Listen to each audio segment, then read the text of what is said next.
Hey everyone, this is Patrick.Casale, owner of the All Things Private Practice Group and podcast. We are here today to talk about another journey into small business ownership, discuss some of the insecurities and fears and struggles that come with that, and the triumphs once you start to really learn how to tap into your strengths and learn what your vision is. I'm here with a really good friend, Jennifer Agee. She is an 𝗘𝗂𝗂𝗂 in Kansas City. Again, another therapist with a different license type and acronym throughout the country, which is a big frustration for everyone involved.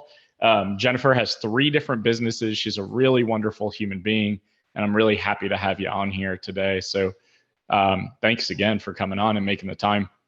Absolutely. I appreciate you having me on, Patrick.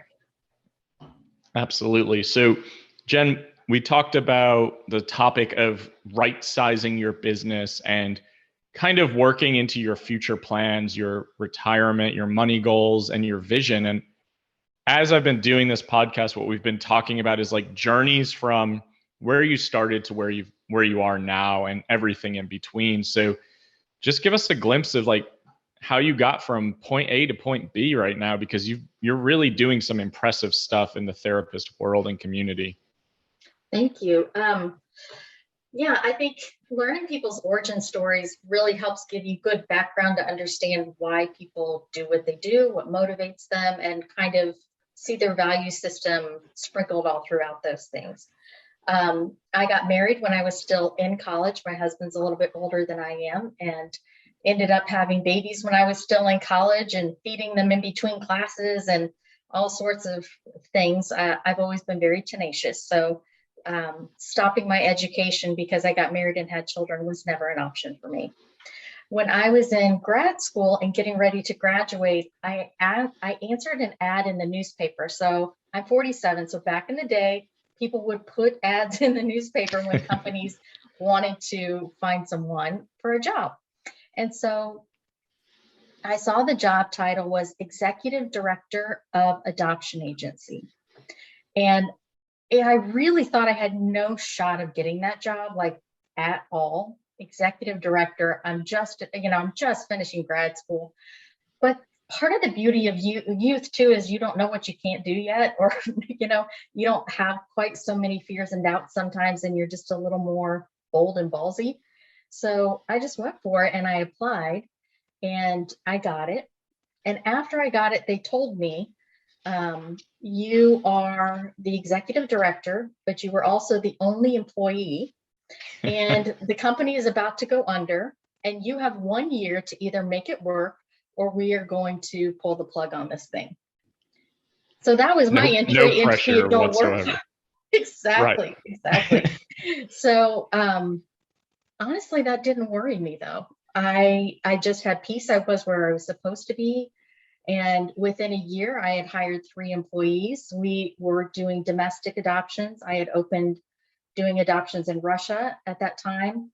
And we ended up working in Russia, Guatemala, China, South Korea, Ukraine, and of course the US, which also kind of added nicely to my passion for travel, international travel. So I've got to go all over the world, and not just as a tourist, but I lived in people's homes when I'm there for weeks at a time. Small rural villages is where I would stay. And I loved that part of my career. And I'm still connected with adoptive families and adoptees and birth parents who I worked with. And I have loved watching the kids grow and seeing how the birth moms' lives or birth parents' lives have changed. And that's been a massive blessing for me, honestly. But about 11 years into it, I was approached by a pastor at church and asked if our family would consider moving over to South Africa and helping the nonprofit organization over there get things settled. So we talked about it. We decided to go. And when we got over there, again, found out it was more one of those things like, someone either needs to right the ship or maybe we need to close this down. That seems to be my specialty area, is coming in a crisis. Kind of sensing a theme here. So yeah, that's another big move though. Like taking a leap of faith. That is ballsy to just apply for a position that you feel like, it might be out of my league. I don't even know, but I'm just going to go for it. That's really, really amazing to hear that that worked out and you righted the ship. Mm-hmm. So that's incredible. And experiencing other culture, you and I have talked so much about how important that is in our jobs as professionals and as human beings. Mm-hmm. And it sounds like all of those experiences were really transformative. So mm-hmm. that leads you to the ability to go to South Africa. And then what happens then? When we got over there, it was pretty clear pretty quickly that they were lacking in some strong leadership skills. And so I was then asked not to be a volunteer, but to be the executive director of the organization. I am a natural born leader, and I don't mean that like egotistically or anything, like just whatever I go into, I tend to be able to see pretty clearly what's not working and help. I enjoy the helping part of that, you know? So anyhow, we were over there. We had 2 kids at the time, middle school, and 1 just starting high school. Moved overseas. We were there for just shy of 4 years, and I loved it. I mean, I really, really loved it. And I'm kind of surprised we moved back, to tell you the truth. I could have stayed there forever. I enjoyed it so much. I enjoyed seeing how they may have had economic poverty, but a lot of Americans have relational poverty, and they were relationally rich and economically poor, and we were the opposite. And so I just loved my time there. When it was time to move back, though, I had always had this dream of private practice. And to be honest, I needed a break from leadership. I needed also a break from the heavy stuff. I mean, we experienced quite a bit of really heavy stuff. When we lived in South Africa, I worked with a lot of trauma over there.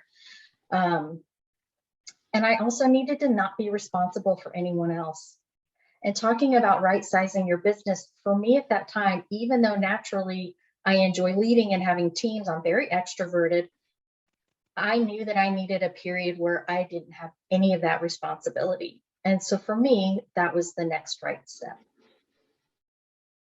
Next right steps are sometimes, they can feel like we're downsizing in a way. They can feel like we're kind of moving away from something that feels secure, but it sounds like doing it for you and your mental health and your family's health too.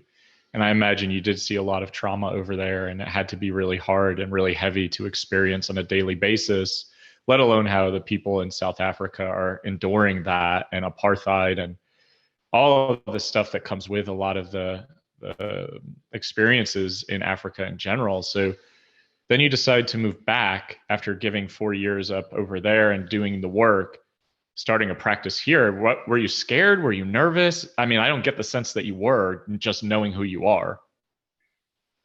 I wasn't scared per se. I was cocky in the beginning, as I think a lot of us are, of like, well, I'm just going to set my rate at $125 and all I need is 15 clients and then I'm fine, you know, like, and you just, I don't know. I because I had no experience in the private practice world at all, I very arrogantly was like, bada bing, bada boom, that should just be it. I'll be full in a couple of weeks and, you know, life will go on.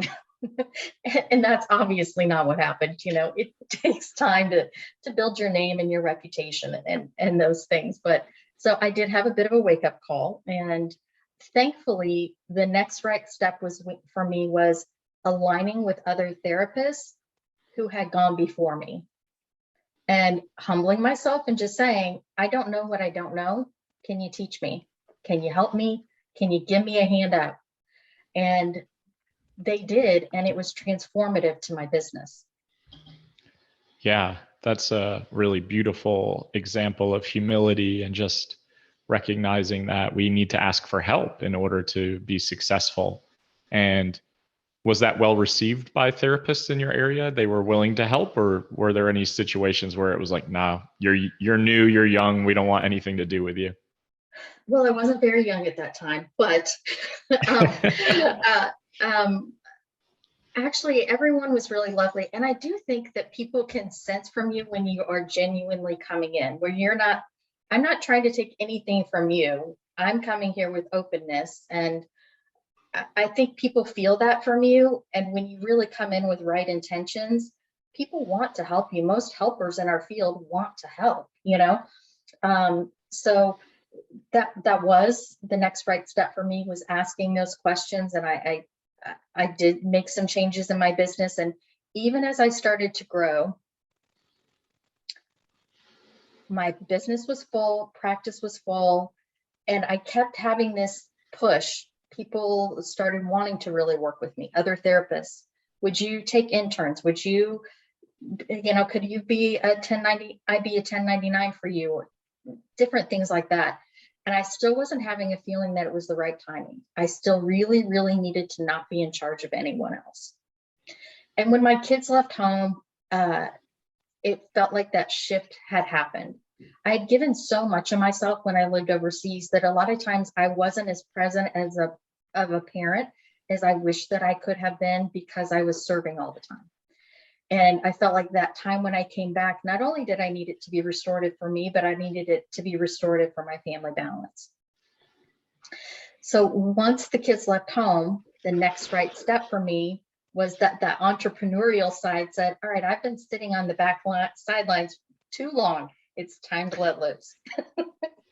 And so I just started dreaming. And one of the first things I did was not a success at all. And that was a pride killer, and that hurt. It was not fun. But in hindsight, I realized what I was doing was I was not honoring what I knew I needed to do or wanted to do in the first place. I started chasing what would make more money. So not aligning with your value system. Right. Yeah. And as we know, often when we don't align with our value system, things don't work out, because your motivation really isn't there, because it's not in alignment with your values. Absolutely. So that had to be another humbling experience to admit, this isn't exactly my passion project right now. This isn't what's really fueling the fire. Absolutely. It was painful. I licked my wounds, and then here's where the next big shift took place. One day it was my day off, and I was in the kitchen. I keep a whiteboard in my kitchen because, ideas strike. And also, when you run out of stuff, you want to write it on the list real quick.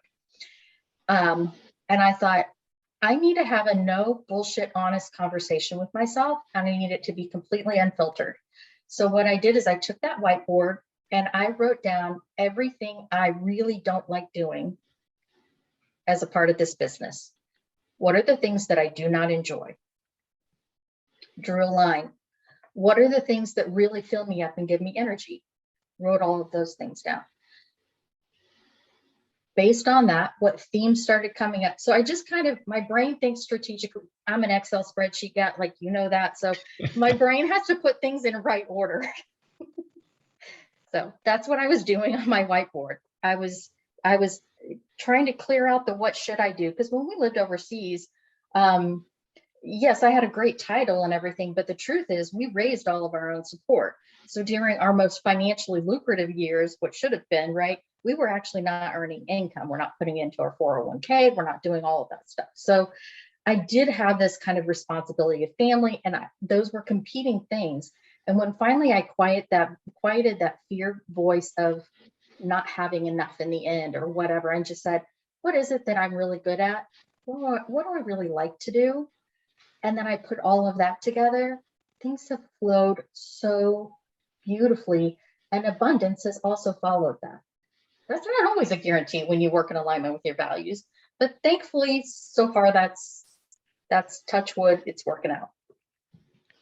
So that is such a great example of how to gain clarity into what you want and what you don't want. And I think we feel a lot of guilt when we start to think about things that way, especially in this profession, and start to think about, what do I want to see out of my career in the next 5, 10, 15 years? And where do I want this to go? Because it doesn't have to just be seeing clients for 60 minutes of our time.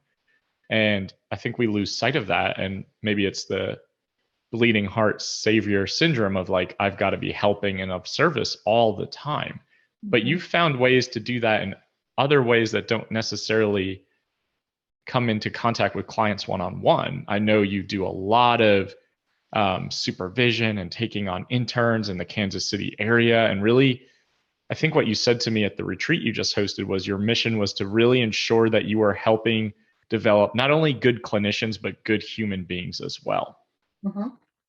Absolutely. And that's my mission statement is a part of that brainstorming is, what do I actually want to stand for? What do I want this next phase of my career and my life to be about? And it's to not only help create good clinicians, but solid practice owners. Because what I found is in my years of running the business side of things, I knew how to do things that I learned over the years that became intuitive to me that are not very intuitive for a lot of therapists. And I saw a lot of very good clinicians who were making steps that were not wise financially, that were not setting them up for success, where they were taking on more than they needed to, things of that nature. And so out of that mission, I do the online and destination CEUs. So I do retreats, I do recorded and live continuing education, and I do clinical supervision and then individual strategic business coaching, because my brain does think in a strategic way. So that part comes naturally to me. But once I started aligning myself with that and realizing, okay, I can't keep adding more to the plate without taking some things off, I decided to start bringing on interns, because again, that's in alignment with my mission and my core values. I only bring on non-traditional interns. That's the right thing for my business. A lot of the calls that I get are from people around my age, and they want to see clinicians around my age. And so I love that my interns have had another life before they've come to me. And that's been great because it's helped replace my income so that then I'm freer to do these other entrepreneurial endeavors and take more financial risk. Again, I could not have taken some of this financial risk when I had little kids at home. It was not have been the right phase of life for me to do some of those things. But right sizing your business is honoring what phase of life am I in? What does my schedule and structure require or ask of me? Those kinds of questions just made things clear.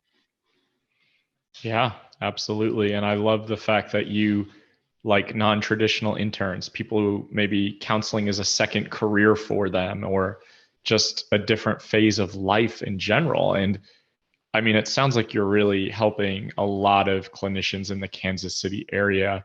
And I love the fact that you're also helping them become successful practice owners, because that's another example of living in the abundance mindset of we can all be successful. Just because I help you create your business, it doesn't impact mine negatively. It actually helps mine because it's growing my reputation. It means that we're all doing good work and we're getting referrals together. I love that mentality. So that's really amazing. I mean, you're doing some really cool stuff. And you mentioned you see some really good clinicians like just not be able to maybe handle it on the business side, or they make unwise choices. Are there any like examples of things that kind of stand out where you see clinicians making choices that are like, ooh, this is not going to support you in the long run? A few really stand out to me, and one is not saving for your retirement. Because as self-employed people, we actually have access to SEP IRAs where we can put away a lot more than you can in a Roth. I mean, I fully fund my SEP and my Roth every year. Those are non-negotiables because I'm in a place to do that now. So I can, and I will, and I do. But also, most of us are not brilliant with money, right? I mean, we're not accountants and CPAs. Our brains don't think that way. So not hiring out the right kind of help and trying to do it all on your own, it's just unwise. Yeah, I mean, I could pay somebody $100, $200 for their time, and they could set me up right from the beginning, rather than me fighting this or then finding out 10 years later I could have done something else that saved me tons of money in taxes and all that good stuff. So not hiring the right people to come alongside you, not saving for your retirement, The other big mistake that I see clinicians make, and been there, done that, have the t-shirt, so like no judgment, but we keep doing stuff that we don't actually enjoy doing. There is some part of business ownership that is sometimes embrace the suck, right? There's some parts that we don't love that we just still have to keep doing. But what I have learned is when I release the parts that I really don't enjoy or drain my energy, I make more money in the long run because I have energy for the things that I want to say yes to. Hiring a virtual assistant for me is a game changer. And I hear therapists say all the time, I can't afford a virtual assistant. I said, you pay them by the minute. So if you're not getting calls, they're not getting paid, number one. In our field, the person who answers the phone gets the booking most of the time. So you're leaving and leaving money on the table all the time that you're in session and you can't answer the phone. Your virtual assistant usually makes less an hour than you do. So it's not a 1-for-1 ratio. So it's that kind of fear-based mentality of not thinking strategically, but thinking about what do I have to do versus what's the wisest next thing to do to fulfill the strategic vision that I have for myself. Yeah, absolutely. Couldn't say it better myself. I think a lot of therapists struggle to see the forest for the trees, so to speak. So it's like we're in the thick of it. We can't think about how paying and outsourcing can actually lead to a bigger return on investment, because it's essentially freeing our schedule and our time up to think more creatively, to do the things we enjoy, like you mentioned, to maybe focus in on our business and our schedule and our rates and our future planning, because it's like, I can't do that because I can't think clearly enough, or I don't know the strategies to do that. And I see a lot of therapists try to be their own accountants and financial advisors and, really try to budget or like be as frugal as possible in business ownership. And that's fine to some degree, but I do think we need to treat our businesses like businesses. And I really think that we need to really understand that we have to spend money to make money, essentially. And that's always stuck with me. And I think that a lot of us don't know what we don't know. So I think you said that perfectly. And just for anyone listening, get a financial advisor, get an accountant. I cannot stress that enough. It might feel scary at first, but if they're going to save you thousands in the long run and help you avoid making mistakes with the IRS, it is absolutely worth it. Same thing for financial advising. Same thing like Jen's saying about VAs, when you have the ability to open your schedule up. Like, these are the ways you start to grow your business, because you can't do that if you don't have the capacity, the space, or the energy, and you can't see your vision because you're too inside of your business. So work on it, not in it. And I think that's really important. Jen, now to this day and age, so from grad school with, as a mom with 2 children, becoming the executive director of a sinking ship, moving to South Africa to do the same, coming back to Kansas City, starting your practice, starting multiple businesses, helping non-traditional interns and therapists. I mean, it's a really incredible journey. And I'm really proud to be considered to be a friend and colleague of yours, because you make everyone better. Everyone around you feels really supported by you. So for those of you listening at home, Jen has incredible offerings, and I want to just highlight those. Like, what do you have going on? Where can people find more about you? Tell us about the businesses that you're running right now. Sure. I have 3 businesses. The first one is Counseling Community. The website is counselingcommunity.com. On there is where are the online and destination CEUs. For me, the next retreat is in Cabo in October. So if you want a tax write-off, an excuse to come to Cabo, hang out with Patrick and I, because he's also a coach at that retreat. You can sign up there, or any of the continuing education. If you're interested, that's fine. I would love to have you at any of those. I also then run a coaching business. So that's jenniferagee.com. And then I also run my private practice is Connected in KC. So what I had to do was divide the three, again, strategic thinking. I had to divide all of my passion areas into three distinct and separate businesses so that it wasn't confusing in my head. It wasn't confusing to my accountant or my liability insurance company. It was the next right step. And one of the things, I guess, before we wrap up is one recommendation that I would really make to any therapist that's listening, and it doesn't matter where you are in your career, is be a therapist that is open to other therapists.